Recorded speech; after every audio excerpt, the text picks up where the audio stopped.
Move over, Manishankar Iyer. There's a new kid in town, and like you, he too has a triple barrel name, Lalu Prasad Yadav. Never ever really far away from the headlines. Lalu is back in the spotlight, this time for mocking Narendra Modi and calling him familyless, someone who doesn't have a family.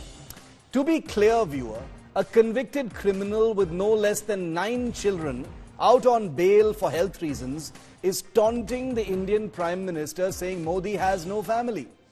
If this does not prove that India is a dictatorship, frankly, I don't know what else does. But jokes apart, just to be clear, you and I don't think having no family is a big deal, just as we don't think there's anything wrong with having 9 children. Also, it's become amply clear that in the last 2 decades, viewer, all's fair in the surround sound of election season. People say all sorts of personal things, but Lalu's taunt poking Narendra Modi as familyless isn't just badly baked politics. In my view, it's actually a monumental faux pas, self-goal that even Manishankar Iyer would be proud of.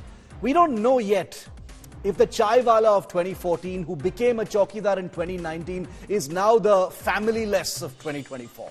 No political barbs really manage to grab attention any longer, you'll agree with me. Literally, because as I said, anything goes, anything is digested, and people are not really surprised, no matter how personal the barb. But there's something here. Lalu's taunt not only gives the BJP a very handy weapon to hit back, as we've seen already with the entire Council of Ministers and BJP Parivar adding Modi ka Parivar to their names on their social media handles, but it actually authenticates, accentuates and amplifies all that is bad with Lalu Raj, and how it is precisely Modi's lack of a family in the conventional sense that allows Narendra Modi to radiate the reputation of working for nobody other than them, the public. This is a Lalu whose family has been embroiled in corruption cases and scams for decades, with the patriarch convicted in multiple cases and barred from fighting elections. The family ticks all the boxes of a typical political dynasty, which per se I don't think is necessarily a wrong thing, but that's a subject for a different day, and I promise to revisit. The point here today is Lalu is frequently forgiven his corrupt trespasses because generations of pseudo-seculars who see him as an unbending warrior against Hindutva and communalism seem to forgive that corruption. They still hail him as that lovable yokel, making merry of his rustic humor and charm. But when Lalu taunts someone as familyless, do those cheering him have the nerve to talk about how his family must take a large part of the blame for why the beautiful ancient land of Bihar is one of India's least developed states? Do those who applaud Lalu's funny one-liners have the spine and the gumption to delve into how Bihar's jungle Raj, which prevails even today, is thanks in large part to the very family of Lalu Prasad Yadav? The Prime Minister is familyless, it's a fact. For all his wrongs, Lalu is at the very least, however, a shrewd politician, a master of the message. So then how is it that Lalu has chosen to go down a path of such little resonance? Is he suggesting that after 2 terms as Prime Minister, the Indian public must suddenly be reminded to be annoyed that Narendra Modi doesn't have offspring and therefore doesn't have a succession line? By calling attention to this, isn't Lalu literally reminding anyone caring to listen that unlike Narendra Modi, who doesn't happen to have progeny to bequeath political and material power to, Lalu's entire life has been about enriching his family while allowing Bihar to rot and decay without an end in sight. In India, viewer, and you will of course agree with me, we always bestow great power and sentiment to the idea of family, to children and to children's children. The idea that life is not worth living if you don't have someone to leave everything to. That you can only be a real politician if you have a conventionally defined personal life. That if you don't have a family, how else are you spending all your time? If I were Modi, I'd be thanking Lalu much more than I perhaps thanked Manishankar. Thanks for listening. And now I want to play out for you the reactions that have come in to this entire fresh crossfire. where Lalu has called Modi familyless, and starting with Modi and now the entire BJP family has hit right back. Take a look. Modi क्या है? मोदी कोई चीज है क्या? ये नरेंद्र मोदी आजकल परिवारवाद पर हमला कर रहे हैं। अरे भाई तुम बताओ ना कि तुमको क्यों परिवार में कोई संतान नहीं तुमको हुआ, बताओ। देश के कोटि कोटि लोग मुझे अपना मानते हैं, अपने परिवार के सदस्य की तरह मुझे प्यार करते हैं, और इसलिए मैं कहता हूं 140 करोड़ देशवासी यही मेरा परिवार है। जिसका कोई नहीं है वो भी मोदी के हैं और मोदी उनका है। परिवारवादी पार्टियों के चेहरे अलग हो सकते हैं, लेकिन चरित्र एक ही होता है। दो पक्की चीजें हैं उनके चरित्र में, एक झूठ, दूसरा लूट। बीआरएस ने अपनी सरकार में कालेश्वरम प्रोजेक्ट जैसे घोटाले किए। कांग्रेस की सरकार उस पर कार्रवाई करने के बजाय फाइलों को दबाकर बैठ गई। तुम भी भले हम भी भले, तुमने खाया मैं खाऊंगा।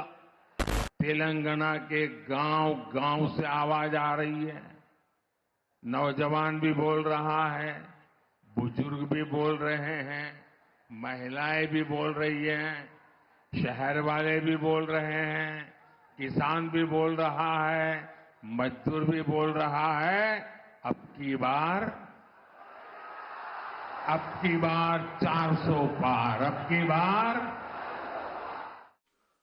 पटना की रैली में इंडी गठबंधन के सभी नेताओं की उपस्थिति में प्रधानमंत्री श्री नरेंद्र मोदी जी के ऊपर एक बार पुनः इस स्तर का, इस निचले और छिछले स्तर का शब्द प्रयोग किया गया है श्री लालू प्रसाद यादव जी के द्वारा, जो दुखद है और कष्टकारक है। इसलिए प्रधानमंत्री बनने से लेकर आज तक 10 साल में 10 घंटे की भी उन्होंने कोई मोहलत या छुट्टी नहीं ली है, और वो लोग आके आज शिक्षा देते हैं जो जब तब छुट्टी मनाने विदेश जाते थे। लालू जी कान खोल कर सुन लीजिए। आपके परिवार में तेजस्वी तेज प्रताप, स्टालिन के परिवार में उदयनिधि, सोनिया जी के परिवार में राहुल और प्रियंका, मुलायम जी के परिवार में अखिलेश हो सकते हैं, परंतु मोदी के परिवार में हम हैं। नरेंद्र मोदी जी के परिवार में मैं भी हूं और हमारे साथ 140 करोड़ भारतीय हैं। शोषित, वंचित, गरीब, ये नरेंद्र मोदी जी के परिवार में है।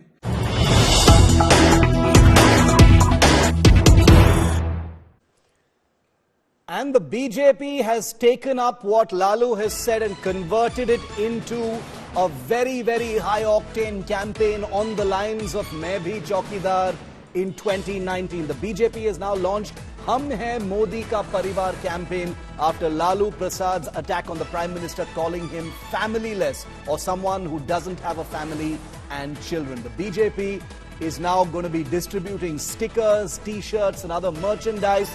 Already social media handles of ministers and BJP leaders have been amended to include the phrase Modi Ka Parivar. Hum Hai Modi Ka Parivar is going to be the name of this campaign. So very much like Manishankar Iyer in 2014 with his Chai Wala comment, very much like Rahul Gandhi with the Chaukidar Chor Hai in 2019, Lalu Prasad appears to be the Rahul/Manishankar of 2014-2019 by calling the Prime Minister familyless and giving the BJP another opportunity to mount this kind of a campaign against the opposition. So this is what it's going to be now.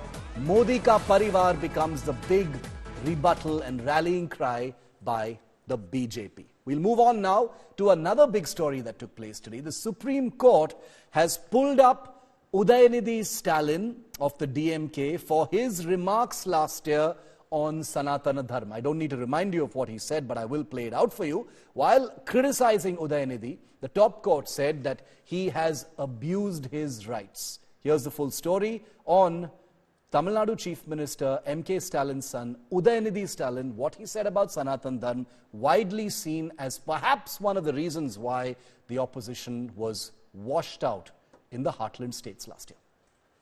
சிலவற்றை நாம் ஒழிக்கத்தான் வேண்டும், எதிர்க்க முடியாது. கொசு, dengue காய்ச்சல், malaria, corona இதையெல்லாம் நம்ம எதிர்க்க கூடாது. The Supreme Court has pulled up DMK leader and Tamil Nadu Minister Udayinidhi Stalin over his controversial remarks on Sanatan Dharma. The top court on Monday said that he had abused his rights in making the comments against Sanatan Dharma.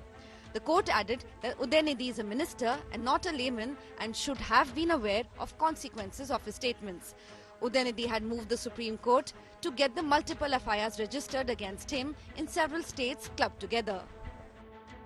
Udayinidhi, son of Tamil Nadu Chief Minister M.K. Stalin, had compared Sanatan Dharma with dengue and malaria and said that it should not just be opposed but eradicated. சிலவற்றை நாம் ஒழிக்கத்தான் வேண்டும், எதிர்க்க முடியாது. கொசு, dengue காய்ச்சல், malaria, corona இதையெல்லாம் நம்ம எதிர்க்க கூடாது, ஒழித்து கட்ட வேண்டும். The BJP was quick to slam Udayinidhi and the DMK government, accusing them of targeting Hindus. DMK seems to be scared. Otherwise, there would have been no reason since around several months and a year when they have unnecessary, or I will say deliberately with the design, have started propagating this type of dastardly ideas like eradication of Sanatan Dharma. With the Lok Sabha battle just months away, the BJP is leaving no chance to corner DMK and India bloc. Survey done by India Today in September last year on the political impact of Udayinidhi's statement showed that 43% people felt that the statement will hurt the India bloc. 14% participants said that the statement by Udayinidhi would benefit the NDA government in the polls. 50% participants also said that the statement by Tamil Nadu minister was hate speech. 56% respondents said that they were hurt by Stalin Jr.'s statement. Will the issue have an impact on the Lok Sabha elections remains to be seen. With Shrishti Ojha in New Delhi, Bureau Report, India Today. The problem, of course, was that Stalin's comment wasn't a one-off thing. Stalin Jr., DMK leader, former Union Minister A. Raja had also made similar remarks about Sanatan Dharma. Take a look. Malaria and social stigma எங்களை பொறுத்தவரை HIV தொழுநோயை போல HIV போல சமூக அவலம் நிறைந்த ஒரு நோயாகத்தான் நாம் பார்க்கிறோம். Well, speaking about controversial politicians, the Supreme Court on Monday made a very, very important ruling. And listen carefully to this, viewer. It overruled a 1998 verdict granting immunity to lawmakers, that is MPs or MLAs, from prosecution for taking bribes to make speeches, ask questions, cast votes in the legislature or parliament. Chief Justice of India D.Y. Chandrachud said that bribery is complete when bribery is accepted. The unanimous verdict was delivered by a 7-member constitution bench led by the Chief Justice. Here's what it means and here's what the implications are for MPs and MLAs. Corruption and bribery of members of the legislature erode the foundation of Indian parliamentary democracy. It is destructive of the aspirational and deliberative ideals of the Constitution. A landmark Supreme Court judgment ending legal immunity for lawmakers who take bribes to vote and speak in parliament and assemblies. The legislator is rewarded with immunity. In a unanimous judgment, the 7-judge bench led by CJI Chandrachud said that MPs and MLAs can be prosecuted for taking bribes for vote and speeches in the House, in effect overturning the Supreme Court's 1998 verdict by a 7-judge bench which shielded JMM MPs who were bribed by the Congress government of Narasimha Rao to win a no-trust motion. The court emphasized that parliamentary privilege does not extend to acts of bribery. The 1998 ruling had granted MPs and MLAs complete immunity in voting matters, shielding them from prosecution even in cases involving bribery. However, this latest verdict marks a departure from that stance, reinforcing the principles of accountability and integrity within the legislative process. ये एक ऐतिहासिक फैसला है और supreme court ने अपनी judgement में स्पष्ट कहा है कि भाई लोकतंत्र में भय मुक्त वातावरण का होना जरूरी है, लेकिन अगर रिश्वतखोरी कर रहे हैं तो सुप्रीम कोर्ट शांत नहीं रह सकता। इस घटना के इस निर्देश के दूरगामी परिणाम होंगे और सांसद रिश्वत कांड, जिसमें झारखंड मुक्ति मोर्चा के 4 सांसदों ने पैसा लेकर नरसिम्हा राव की तत्कालीन सरकार को बचाने के लिए वोट दिया था, उस मामले का सीधा-सीधी असर झारखंड पर पड़ेगा। These provisions of protection to members of parliament or MLA are made for the discharge of their duties and only for those things without which they cannot discharge their duties, not to give them additional benefits like, for example, receiving bribes. So I think it's a salutary, desirable, welcome judgment. It is something which sets right the law and it should have been done earlier. Prime Minister Narendra Modi lauded the judgment with a welcoming swagatam on X. He hailed the ruling as a pivotal step towards fostering clean politics and bolstering public trust in the democratic system. With the Supreme Court order, trouble now mounts for the bribe-taker netas of JMM, including Sita Soren, JMM MLA from Jammu and daughter-in-law of party chief Shibu Soren. Sita is accused in one such bribery case from 2012. Bureau Report, India Today. And I want to bring in India Today's legal reporter Kanu Sarda live from Delhi on this big verdict from the Supreme Court. Kanu, can you simplify it for us in the context? Okay, we'll go back to Kanu in just a moment. I think we've just lost that line with her. She's at court where there's a bit of a crowd, so we'll get back to her to clarify that in just a moment. But this is a very, very significant verdict by the Supreme Court, a unanimous verdict, no less, because it applies, there was absolutely no dissenting note as far as the bench was concerned. D.Y. Chandrachud saying that if you've taken a bribe, then the act of bribery is complete, and therefore the parliamentary privilege blanket that MPs and MLAs usually cite from prosecution, they will lose that if it is proven that they have accepted a bribe to ask a question, to move a motion, etc. Kanu is back with me. Kanu, just simplify this for us in the current context. What kinds of politicians would be affected by this ruling?